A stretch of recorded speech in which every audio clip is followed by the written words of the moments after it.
Well, giddy up, cowboys and cowgirls.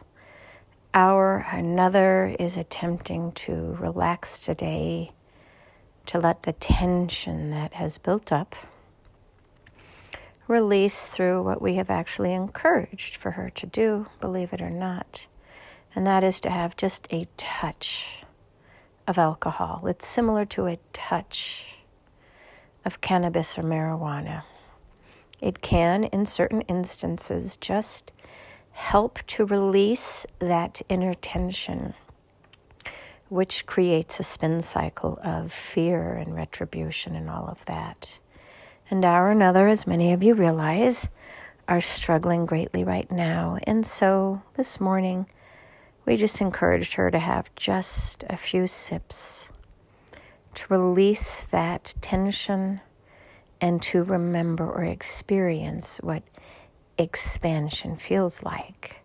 Now, for many of you, this is your go-to, and at some point, when you go to it too many times, it loses its effect and it actually creates a negative coping mechanism. But on the very rare occasion when it helps your body to release the tension where it's going to create muscular harm or ligament stretchings that are beyond or appropriate because you're holding your body too tightly in a preserving or fearful state. Well, sometimes when you're just going to lay down on the sofa, not drive, not work, not do anything, it can help to remember what bliss feels like.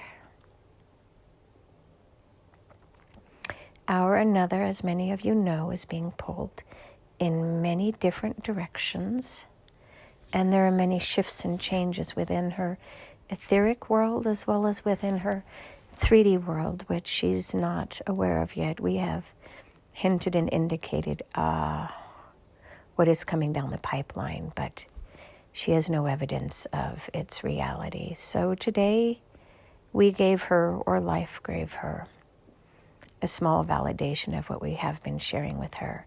And that is just proof of another shift where she thought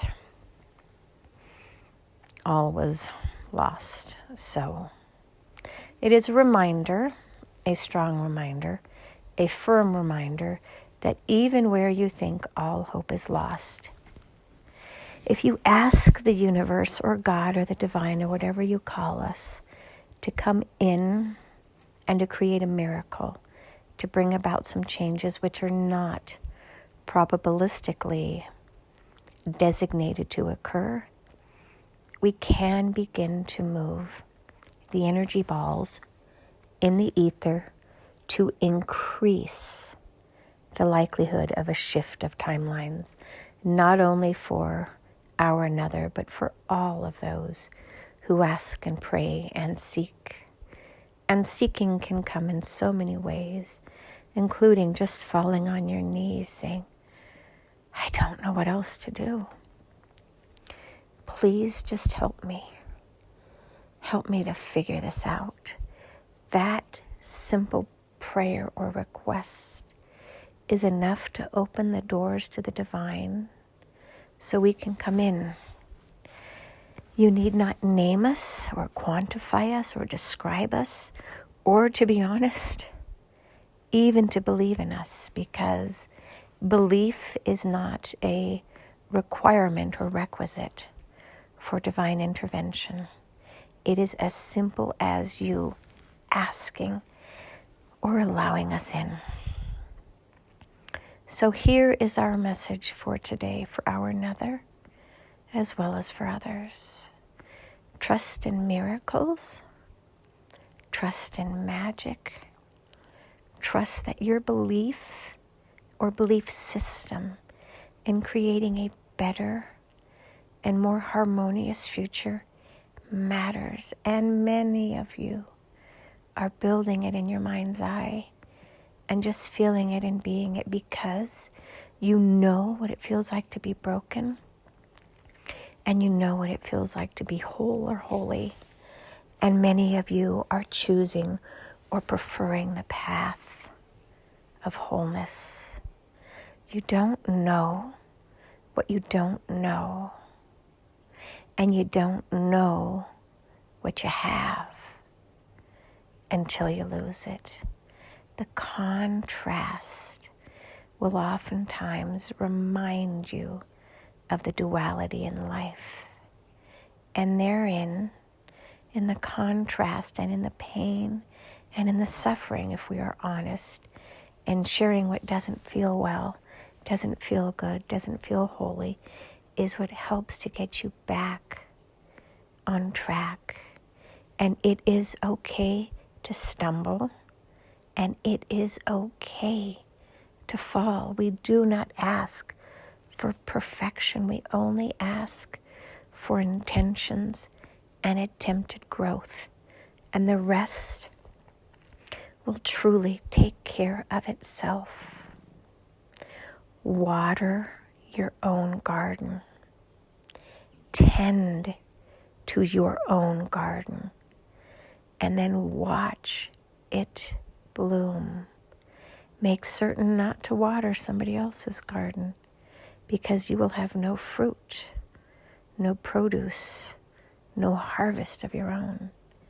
And when you have watered somebody else's garden for too long, your own will dry up, shrivel up, and just simply cease to exist. And then you will realize you have nothing to remember upon your own deathbed, because nothing that you have nourished and supported is your own, but literally in somebody else's garden.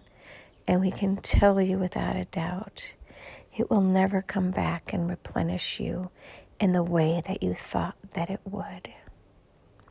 Find peace with your past decisions. They're not great at times, and they may have been harmful to others as well as to yourselves. But therein is the opportunity for redemption. Own up to your foibles, your flaws, your mistakes, and your torturous, self-efficating belief system. And then simply begin anew. And let us build you something better, something more harmonious, something pleasant, so that when you go through your life review upon your transition, that you will see the beauty, the legacy of what you leave behind. It is not about the destination. It is about the journey and what you leave, the knowledge, the experiences, the love letters that you leave for others, even if they're not seen until your death. Make certain that as you build towards that transition point, that you factor in what you want to leave behind to be remembered by. Truth can be a harsh taskmaster and may not leave you in a good light if you don't intentionally build something that looks and smells good. It's that simple. So begin to believe in yourselves again and build a garden that is rich and lush in what you value and what you love to prepare for the next generation, so that they too will have seeds of truth and love upon which to build their own lives, their own life structures. It is there, but you must set an intention and hold to it every day in order to manifest that which you desire to produce and leave as a legacy. That's it. May our another's life produce much fruit, because she has suffered much in order to build on this new intention that she set a little over 3 years ago, if we're honest, to be loved by then her husband, but by her partner, to be loved and adored, to be respected, to be talked to be seen as she is, to be honored, and really to be loved deeply and seen as a gift instead of a burden and someone to whom you're committed to where you don't wish to be there anymore. Our another deserves better, and so do you. So build it. Find it, seek it, build it, nurture it, and honor it. And so it is. Namaste.